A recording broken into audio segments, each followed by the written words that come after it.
আসসালামু আলাইকুম সুপ্রিয় দর্শক, আজকে এসেছি নতুন একটি ভিডিও নিয়ে। আজকে আমার পাশে বসে আছেন নাইমুল ইসলাম ভাই, একজন জুলাই যোদ্ধা এবং শেরপুরের অন্যতম মুখ। নাইমুল ভাই কেমন আছেন? আলহামদুলিল্লাহ, তুমি কেমন আছো? আছি আলহামদুলিল্লাহ। আজকে আপনার থেকে আপনার কিছু অজানা কথা জানতে চাই এবং আমার দর্শকরাও জানতে ইচ্ছুক। আপনার জন্মস্থান এবং শৈশব কৈশোর কোথায় বেড়ে উঠেছেন একটু যদি ছোট করে জানাতেন। আচ্ছা, আমার জন্মস্থান হচ্ছে কুসুম্বি ইউনিয়নে বেলঘরিয়া গ্রামে। আর আমার আব্বু যেহেতু পল্লী উন্নয়ন একাডেমিতে চাকরি করতো, সেই সুবাদে আমি যখন ছোট ছিলাম, জি, আব্বু আমাদেরকে ক্যাম্পাসে নিয়ে আসে। তো সেই ক্যাম্পাসে আমি হচ্ছে ছোট থেকে বড় ছোটতে হয়েছি। বড়। আচ্ছা, আপনার শিক্ষা জীবনটা একটু যদি ছোট করে আমাদের দর্শকদের জানাতেন। আচ্ছা, যেহেতু আমি আরডিএতে থাকতাম, জি, তো এখানেই আব্বু হচ্ছে কেজিতে আমাকে ভর্তি করে দেয়। সেখান থেকে ইন্টার পর্যন্ত আমি এখানেই পড়াশোনা করছি, পল্লী উন্নয়ন একাডেমি। এর পরবর্তীতে আহ বাইরে যাওয়ার জন্য চেষ্টা করি। তখন তো করোনা করোনা ছিল, হ্যাঁ। ভিসা রিজেক্ট হয়ে যায়। জি, জি, অনেক হতাশার মধ্যে দিয়ে সময় পার জি, হয়েছে। জি। তারপরে আমি এখন বর্তমানে অনার্স করতেছি ইংলিশ আচ্ছা, ডিপার্টমেন্ট। আচ্ছা। আপনি দেখেছি যে ক্রিকেট খেলা বা এই ধরনের বাইরের দেশেও আপনি খেলেছেন, মানে স্কুল পর্যায়ে, কিন্তু বাইরের দেশে ইন্ডিয়াতে কয়েকটা ম্যাচ খেলেছেন আমি ছবিতে দেখেছি। এটা যদি খেলা নিয়ে আগ্রহ আছে কিনা আর এখন খেলেন কিনা একটু ছোট্ট করে একটু যদি আচ্ছা, বলতেন। উম, আমি হচ্ছে international school cricket premier league 2018 এটা লখনৌতে আয়োজন করা হয়েছিল। ওখানে প্রায় 8টার মতো দেশ অংশগ্রহণ করে।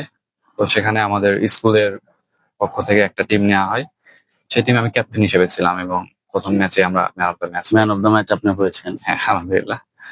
তো সেখান থেকে আমার একটা স্বপ্ন ছিল, যে তার আগে থেকে ছিল যে আমি ক্রিকেটার হব। জি, ওই মানে ওই ম্যাচের পরে আমার কনফিডেন্সটা আরো বেড়ে যায়, বেড়ে যায়। ইনশাল্লাহ আমি পারবো। কিন্তু ফ্যামিলি হচ্ছে সাপোর্ট সাপোর্ট করেন দেয় নাই। আর কি। তাদের ইচ্ছা যেন আমি পড়াশোনা করি, চাকরি বাকরি করি। জি।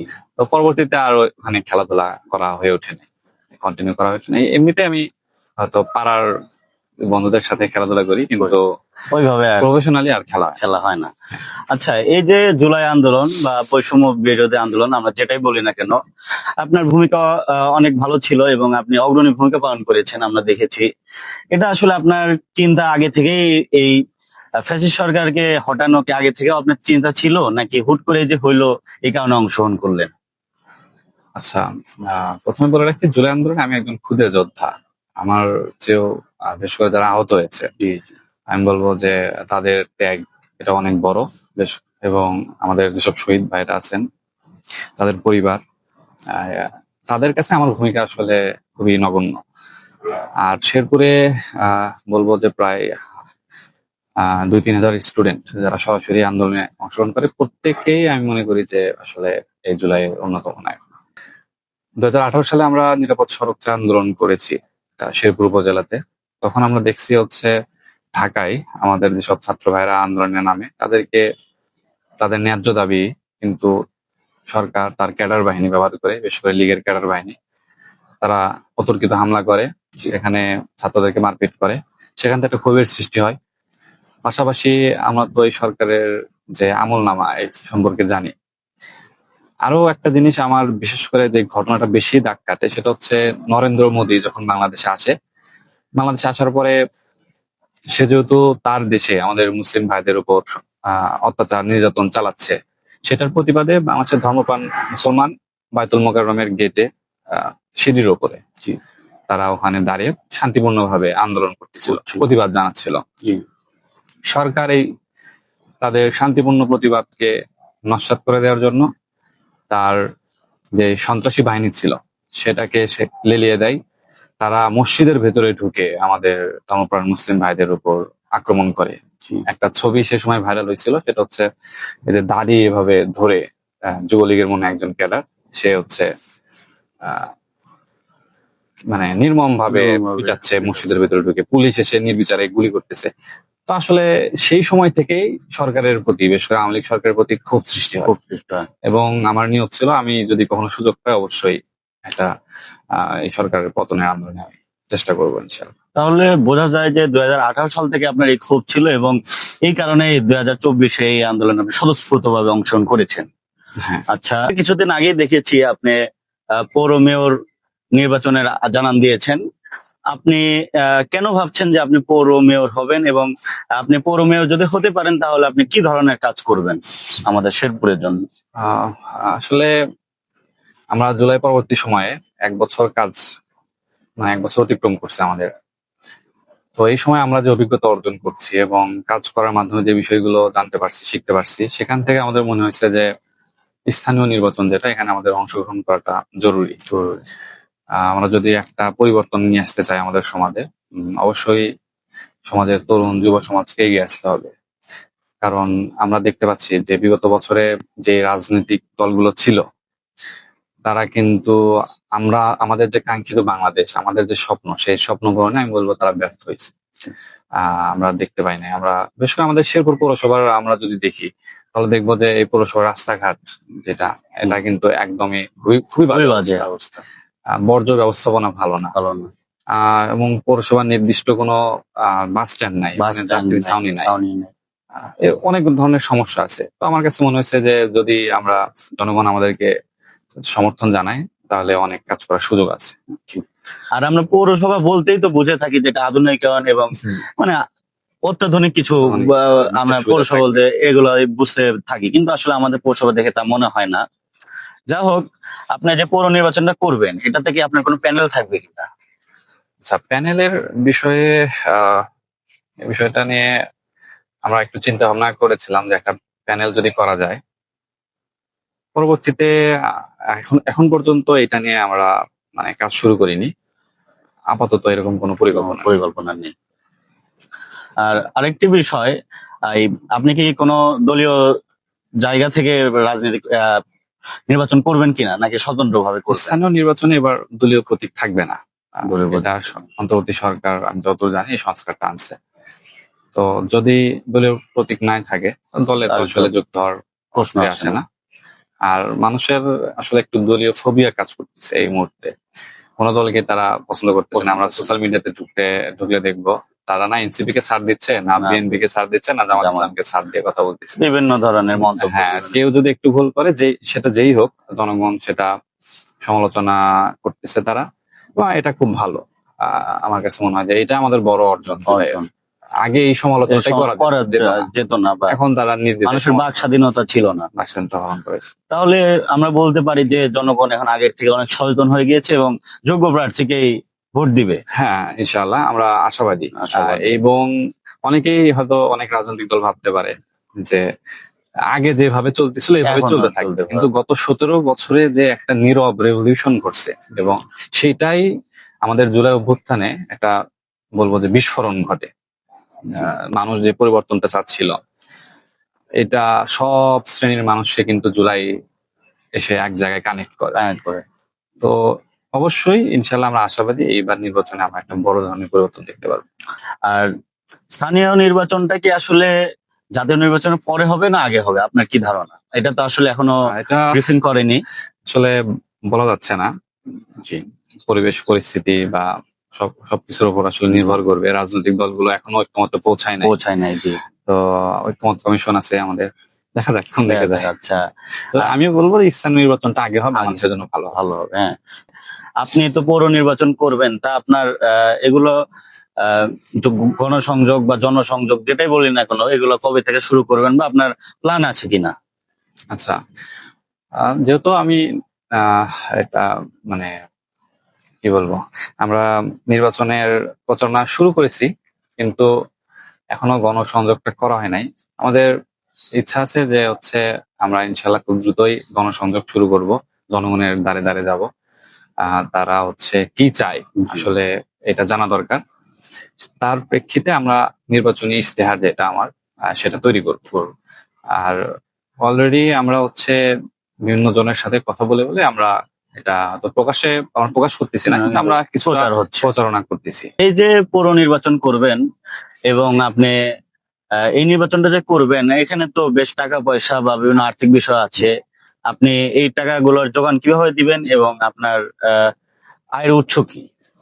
আচ্ছা, এটা খুবই ভালো একটা প্রশ্ন।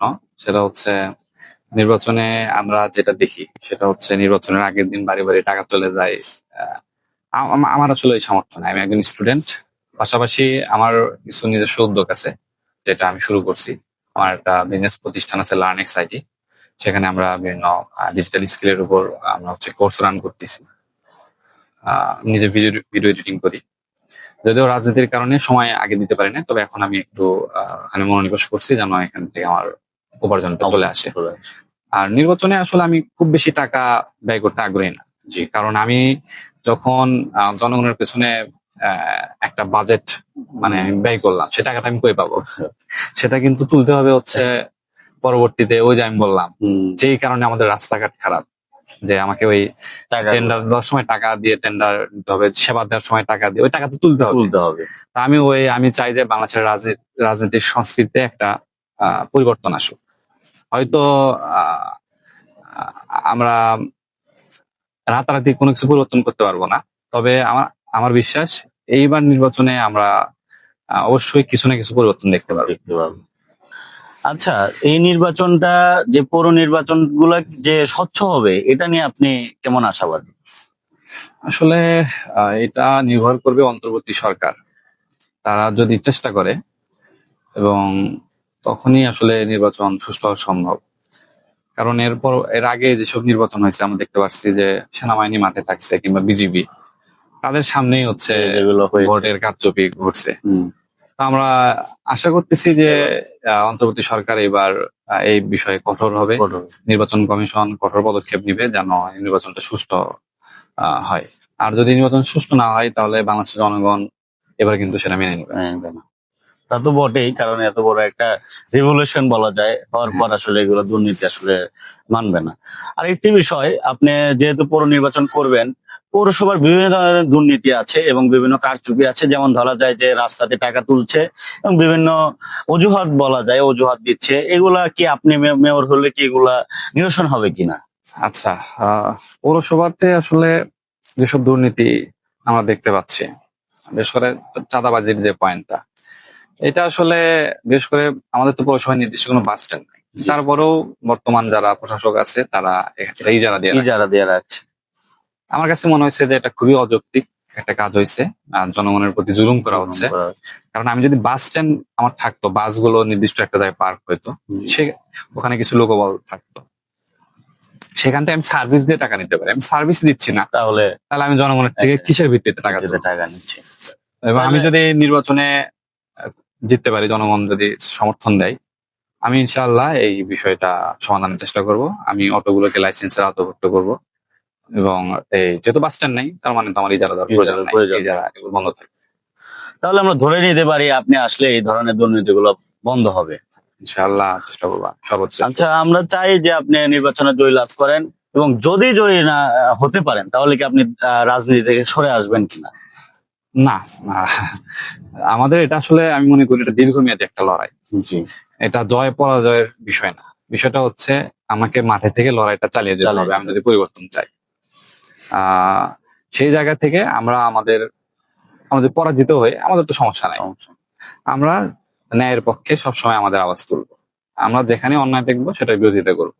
তাহলে আমরা ধরে নিতে পারি যে আপনি যদি পৌর নির্বাচিত হন, তবে আপনি মোটামুটি দুর্নীতি মুক্ত করবেন আমাদের পৌরসভাটা, আমরা আসলে প্রাথমিকভাবে ধরেই নিতে পারি। ইনশাআল্লাহ এটা আমার চেষ্টা থাকবে। আচ্ছা, যাই হোক, আজকে অনেক কথাই বললাম। আপনার উত্তরোত্তর সফলতা কামনা করে এবং আগামীতে পৌর নির্বাচনে আপনি নির্বাচিত হন, আমি এই কামনাই করি। আজকে আপনাকে শেষ বেলায় বলতে ইচ্ছা হয় যে বিদায় নিচ্ছি, তবুও বিদায় নিচ্ছি না, দেখা হবে আবারও নতুন কিছুতে। আর আমাদের পক্ষ থেকে আপনার জন্য ছোট্ট একটি উপহার আছে, এই কলমটি আপনার জন্য। Thank you. আর আপনি যদি শেষ বেলায় কিছু বলতে চান, বলতে পারেন। আচ্ছা, প্রথমে তোমাদেরকে ধন্যবাদ জানাই, এবং তোমরা যেভাবে তোমাদের ভিডিওগুলো আমি দেখি বেশ ভালো লাগে। আশা করতেছি তোমরা এভাবে কাজ করতে থাকলে ইনশাআল্লাহ সফলতা আসবে। আর শেরপুরবাসীর উদ্দেশ্যে, বিশেষ করে পৌরবাসীর উদ্দেশ্যে আমি বলতে চাই যে বাংলাদেশে যে পরিবর্তনটা আসছে, আপনারা হয়তো দেখতে পাচ্ছেন আমাদের বিশ্ববিদ্যালয়ের যে নির্বাচনগুলো হচ্ছে, ডাকসুতে বা ভিন্ন বিশ্ববিদ্যালয়, সেখানে আমরা দেখতে পাচ্ছি যে জনগণ এবার ভোট দেওয়ার ক্ষেত্রে তারা একটু দেখে শুনে ভোট দিচ্ছে, যোগ্য প্রার্থীকে ভোট দেওয়ার চেষ্টা করতেছে। তো সেই জায়গায় আমার কাছে মনে হয় যে আমাদের এই পরিবর্তনের ধাক্কাটা আমাদের শেরপুরেও অবশ্যই আমরা দেখতে পাবো, বিশেষ করে ভোট যখন আসবে, আমরা নির্বাচন যখন আসবে সেই সময়টাতে। তো আপনারা অবশ্যই যোগ্য প্রার্থীকে ভোট দিবেন। মনোবল হারানোর কিছু নাই। একটু সাহস করেন, একটু পরিবর্তনের জন্য চেষ্টা করেন, ইনশাআল্লাহ আমরা একটা নতুন বাংলাদেশ করতে পারবো। ধন্যবাদ। যাই হোক, সুপ্রিয় দর্শক, আজকের ভিডিওটি এই পর্যন্তই ছিল। আপনারা যদি এরকম ভিডিও আরো পেতে চান, আপনারা কমেন্ট করে জানাবেন, এবং কোন প্রতিনিধি বা কাকে নিয়ে ভিডিও বানালে আপনারা খুশি হবেন সেটিও আপনারা কমেন্ট করে জানাবেন। ধন্যবাদ সবাইকে। আসসালামু আলাইকুম।